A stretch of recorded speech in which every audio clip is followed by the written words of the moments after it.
ANMR ನ್ಯೂಸ್ಗೆ ಸ್ವಾಗತ. ಪ್ರಗತಿ ಸಂಯುಕ್ತ ಪ್ರೌಢಶಾಲೆಯಲ್ಲಿ 2024-25ನೇ ಸಾಲಿನ ದಾಖಲಾತಿ ಪ್ರಾರಂಭ. ಚಿಂತಾಮಣಿ ನಗರದ MG ರಸ್ತೆಯ ಆದರ್ಶ ಚಿತ್ರಮಂದಿರದ ಹಿಂಭಾಗದಲ್ಲಿರುವ ಪ್ರಗತಿ ಸಂಯುಕ್ತ ಪ್ರೌಢಶಾಲೆಯಲ್ಲಿ 2024-25ನೇ ಸಾಲಿನ ಪ್ರೀ ಸ್ಕೂಲ್ LKG, UKG 1ನೇ ತರಗತಿಯಿಂದ 10ನೇ ತರಗತಿವರೆಗೂ ದಾಖಲಾತಿಗಳು ಪ್ರಾರಂಭವಾಗಿವೆ. ನಮ್ಮಲ್ಲಿ ಯೋಗ, ಕರಾಟೆ, ಡ್ಯಾನ್ಸ್, ಕ್ರೀಡೆ ಮುಂತಾದ ಪಠ್ಯೇತರ ಮತ್ತು ಸಹ ಪಠ್ಯೇತರ ಚಟುವಟಿಕೆಗಳ ತರಬೇತಿಯನ್ನು ನೀಡಲಾಗುತ್ತದೆ. ನಮ್ಮಲ್ಲಿ free school lab, advanced computer lab, digital class room, advance science lab ಜೊತೆಗೆ ಪ್ರತಿದಿನ ಮಗುವಿನ ಶೈಕ್ಷಣಿಕ ಅಭಿವೃದ್ಧಿಗಾಗಿ ವಿಶೇಷವಾದ ಗಮನವನ್ನು ಸಹ ನೀಡಲಾಗುವುದು. ಅಲ್ಲದೆ ಅಗತ್ಯವಿರುವ ಮಕ್ಕಳಿಗೆ ಸುರಕ್ಷಿತ ವಾಹನ ಸೌಲಭ್ಯವನ್ನು ಸಹ ಒದಗಿಸಲಾಗುವುದು. ಹಿಂದೆ ಭೇಟಿ ಕೊಡಿ. ಪ್ರಗತಿ ಸಂಯುಕ್ತ ಪ್ರೌಢಶಾಲೆ, MG ರಸ್ತೆ, ಚಿಂತಾಮಣಿ.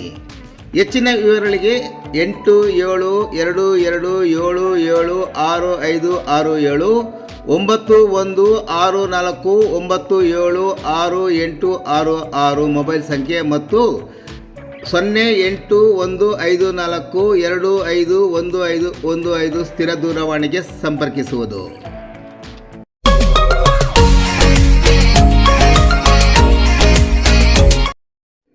ವಡ್ಡಳ್ಳಿ ಅಮೃತ ಸರೋವರದಲ್ಲಿ ಮೀನುಗಳು ಸಾವು. ಸ್ಥಳಕ್ಕೆ ಮೀನುಗಾರಿಕೆ ಇಲಾಖೆ ಅಧಿಕಾರಿಗಳು ಭೇಟಿ.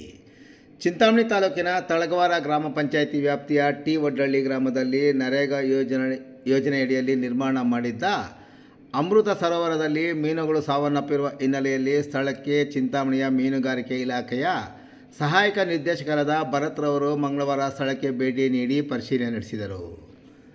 ಟಿ ವಡ್ಡಳ್ಳಿ ಗ್ರಾಮಕ್ಕೆ ಹೊಂದಿಕೊಂಡಿರುವ ಅಮೃತ ಸರೋವರ ಎಂಬ ಹೆಸರಿನ ಕಲ್ಯಾಣಿಯಲ್ಲಿ ಮೀನುಗಾರಿಕೆ ಇಲಾಖೆಯಿಂದ ಬಿಟ್ಟಿದ್ದ ಹಲವು ಮೀನುಗಳು ಕಳೆದ 4 ದಿನಗಳಿಂದ ಸಾವನ್ನಪ್ಪಿದ ಮೀನುಗಳು ನೀರಿನಲ್ಲಿ ಕೆಲವು ತೇಲುತ್ತಿದ್ದರೆ ಇನ್ನೂ ಕೆಲ ಮೀನುಗಳು ರಾಶಿ ದಡಕ್ಕೆ ಬಂದಿದ್ದವು.